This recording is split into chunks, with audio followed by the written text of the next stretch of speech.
Ayan, hello guys. Good morning. So today is actually mag 11 o'clock pa lang ng umaga, no? And ayan, continue. Kahapon kasi hindi ako nakapag-vlog. O, di ba? White na yung background ko. Pero nakikita nyo, hindi siya perfect. Pero carry na yan, di ba? Kahapon hindi ako nakapag-vlog kasi ginabi kami ng uwi kagabi. I think mga 7 ata kami nakauwi. So, hindi na ako nakapag-vlog. Pero nakikita niyo yung ating background, diba? Puting-puti na siya, te. Maganda ng tingnan sa camera. And then, ngayon naman, si Papa. Tapos muna natin yung ating electric fan. Si Papa naman is kinikontinue niya yung kanyang trabaho doon. O, di ba nagkalat? Ito yung aking mga 2 PM today. So, naglaba ako kanina, mga puti lang yung nilabahan ko. And, ayun, parang masaya na siya tingnan yung bahay. O, diba? Ano pa lang yan? First, ano pa lang niya. Tapos, nagmamasilya na si Papa. So, yun yung ginagawa niya. Papuntang CR yan, guys. Papuntang CR. Tapos, saka, ano naman, paana pa ganyan ba? So, ayun yung update natin today. So, mamaya i-update ko kayo kung ano yung pero maliwalas na yung bahay, te. Alam nyo ba, ang dami nasasabi sa inyo, mas maganda daw na kami yung gumawa kasi yun yan. Maano ka, parang feeling mo, ikaw yung niya. Yan nga nangyayari kay Papa kasi talagang everyday talagang nakakita nyo yung pinintahan niya. So parang siya na yung trabaho niya maganda, ganyan, so ganyan. Tapos, may pakita ko sa inyo yung garden ko dyan sa labas. Nagpa-garden ako, te. Kasi nag-garden ka? Nag-garden ako. Hindi ko nagpa-garden. Nag-garden ako kayo ng umaga. So, nag-stop lang ako kasi mainit na eh. So, mamaya na naman pag papunta na doon yung init sa kabila. And, tatapusin ko siya. And, alam ko maganda yung mga flowers, ilagay sa labas, ganyan. Pero, naisip ko na yung mga flowers is parang gagawin ko na lang siya itatanim direkta sa lupa. Tapos, dito kasi na side, sa yung semento kasi guys, septic manipang, no? Septic kasi itong nakasemento. So, maganda siya at least, malinis naman siya tingnan.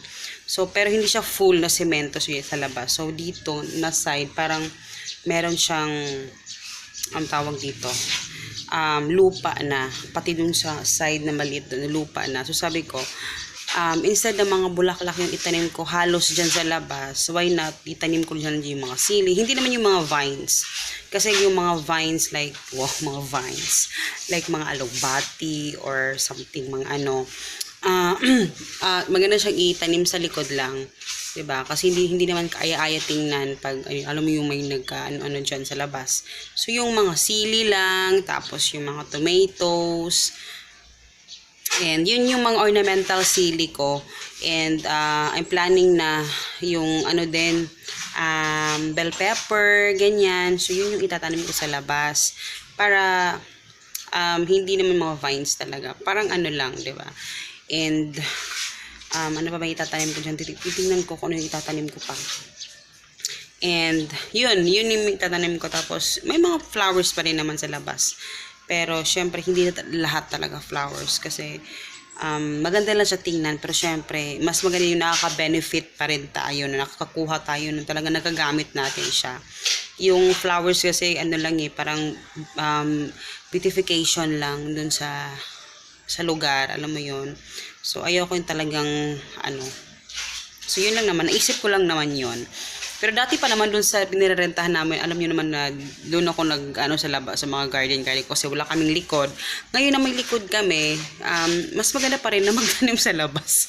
Pero, less na dito yung mga pots. Siguro magpa-pots pa rin ako dun sa likod. And mga konti-konti na lang siguro kasi gusto kong magtanim sa likod ng mga anong tawag dun guys, yung mga fruit bearing trees na ang tawag dun, parang yung maliliit na ba, si tawagan na bonsai. Hindi bonsai kasi minarkot na. So marami kasi yan kasi yung lemon ko na markot na yun kasi kaya maliit lang siya, tumutubo na may mga bunga na siya. So ganun yung mga gusto kong bilhin, mangga na nakamarkot na, yung mga dwarf yan. Tapos, yun, basta yun yung plano ko. Yung mga naka-markot na ilalagay ko lang sa mga balde. So, yun yung plano ko. Plano ko pa lang naman yun.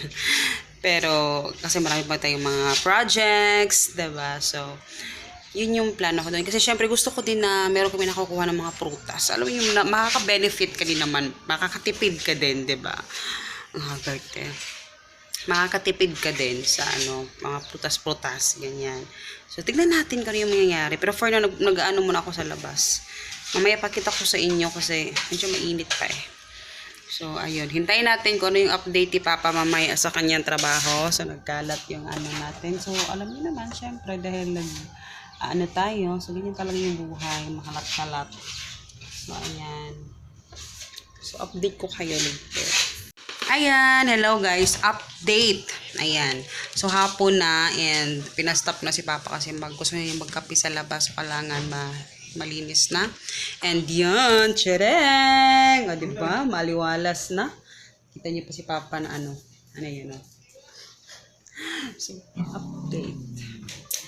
Maliwalas na and then, yung don't mind the banggira, the kusina because tanggalin pa natin yung naka-sticker dyan.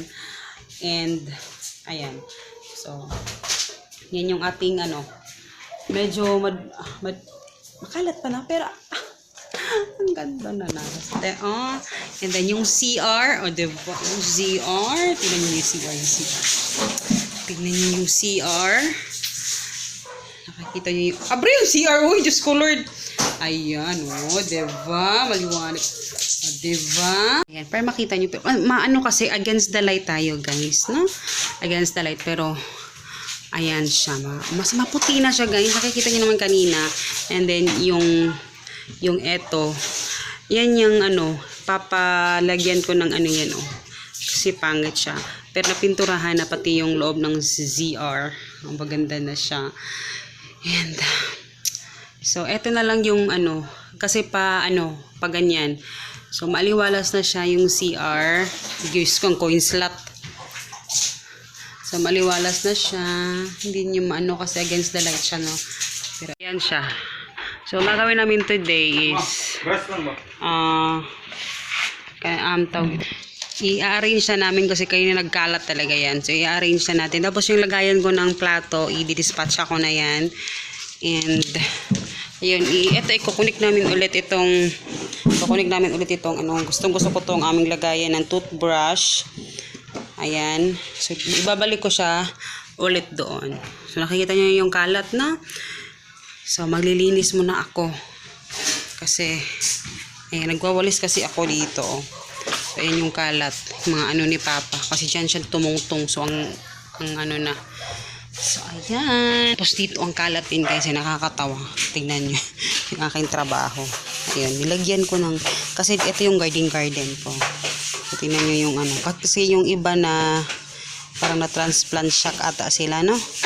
So, parang, siya. So, ayun. Marami pa akong itatanim dyan. Tapos, nilagyan ko ng, keto guys, kasi, yung, for the meantime lang iyan, kasi, yung may mga aso dito guys, dyan talaga sila nagpupup. So yan yung problema ko. So bumili ako ng kahoy, tapos nilagyan ko ng until doon. So yan yung ginawa ko. So after ko sa loob maglinis, ito naman yung aking atupagin ngayon habang nagkakape kami dito sa labas. And ayan, yan yung natin. Pakita ko sa inyo later. Pero ayan. Ito, itape ko muna itong lagayan ng kasi ilang beses ito natatanggal. Tapos ilalagay ko to ulit. Itong aming ilalagay ko.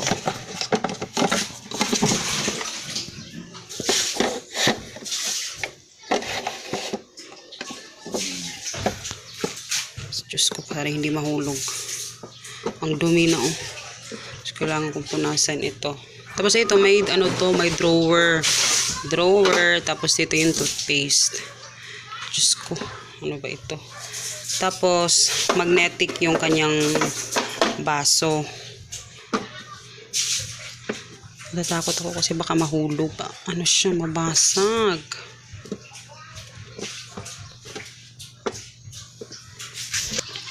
So, ayan yung itsura niya, guys. 1 and 2. So, yun yung, tapos yung toothbrush, lagay ni Papa dito sa ibabaw kasi nangahulog yan kanina. Tingnan nyo. Dumi. Kailangan kong linisin to mamaya. Ang dumi yung toothbrush. Nangahulog yan kanina. So, yan yung itsura niya. And guys, nakapaghugas na ako ng mga flat soap at mga So, ayan guys. Pagod na kami si Papa. Pagod. Ayan, pagod. Kakape kami dito sa labas. And, ayan. Bukas na naman ulit. So, tingnan niyo aking pananim. So, magkakape muna tayo guys. Meron tayo dito. Konti lang itong binili namin. Kasi dito kanina may dumaan na bread nagtitinda na.